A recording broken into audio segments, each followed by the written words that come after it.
కలియుగంలో భక్తులకు మోక్షాన్ని ప్రసాదించే సాధనంగా జపాన్ని పేర్కొంటారు.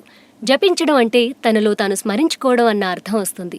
జపం అంటే మాటకు జకారో జన్మ విచ్ఛేదః, పకారః పాపనాశనః అంటూ ప్రతిపదార్థం చెప్పిన సందర్భాలు ఉన్నాయి.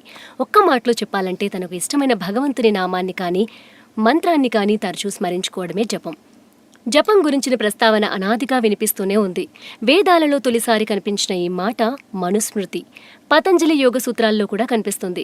ఇక భగవద్గీతలో శ్రీకృష్ణుడు యజ్ఞాలలో తాను జపయజ్ఞాన్ని స్పష్టంగా పేర్కొంటాడు. జపాన్ని 3 రకాలుగా పేర్కొంటారు.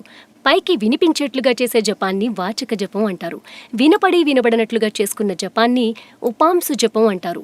ఏమాత్రం సద్దు చేయకుండా మనసులోనే సాగిపోయే జపాన్ని మానసిక జపం అంటారు. వీటిలో ఒకదాన్ని మించిన ఫలితం మరో జపం ఇస్తుందని ఉపనిషత్తుల మాట. అంటే మనసులో నిశ్చలంగా సాగిపోయే జపానికే మన పెద్దలు ప్రాముఖ్యతనిచ్చారన్నమాట. జపం అంటేనే ప్రార్థనకు క్లుప్తమైన రూపం. కాబట్టి మనకిష్టమైన దేవత గురించిన స్మరణం జపంగా మలుచుకోవచ్చు. ఫలానా సమయంలో చేయాలన్న కాలనియమం కానీ, ఫలానా వారే చేయాలన్న కట్టడి కానీ ఏమీ లేదు. కావాల్సిందల్లా నిర్మలమైన మనసు మాత్రమే. జపంతో నిరంతరం భగవన్నామస్మరణం చేయడం వల్ల పరిపరి విధాలా పరుగులు తీసే ఇంద్రియాలు స్థిమితపడతాయి. మనం ఏ మంత్రాన్నైతే జపిస్తున్నామో అది మన మనసులోకి అంతకంతకు గాఢంగా చొచ్చుకుపోతుంది.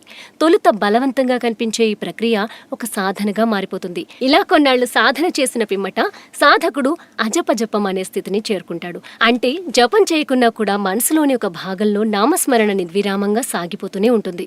మిగతా జీవుల సంగతేమో కానీ మనిషికి శబ్దానికి మధ్య గాఢమైన సంబంధం ఉంది. మనిషి శబ్దం ద్వారానే తన భావాలను వ్యక్తపరుస్తాడు. శబ్దాన్ని వినడం ద్వారానే ఎదుట ఏం జరుగుతుందో అవగతం చేసుకుంటాడు. మనిషి వినే మాటకి అనుగుణంగా అతనిలోని మనసు ప్రతిస్పందిస్తుంది. అందుకనేనేమో ఈ సృష్టి యావత్తు ఓంకారం అనే శబ్దం నుంచి ఉత్పన్నమైందన్న వాదనలు హిందూ ధర్మంలో వినిపిస్తుంటాయి. అలాంటి శబ్దాన్ని ఉపాసించడం ద్వారా మనసుని లయం చేసుకోవడమే జపంలోని అంతరార్థం. అది నిర్విరామంగా సాగినా, జపమాల సాయంతో సాగినా మన జీవితాన్ని తరింపచేసే ఒక నామాన్ని వీలైనప్పుడల్లా కాసేపు తలుచుకోమని చెప్పడమే జప సాధనలోని పరమార్థం.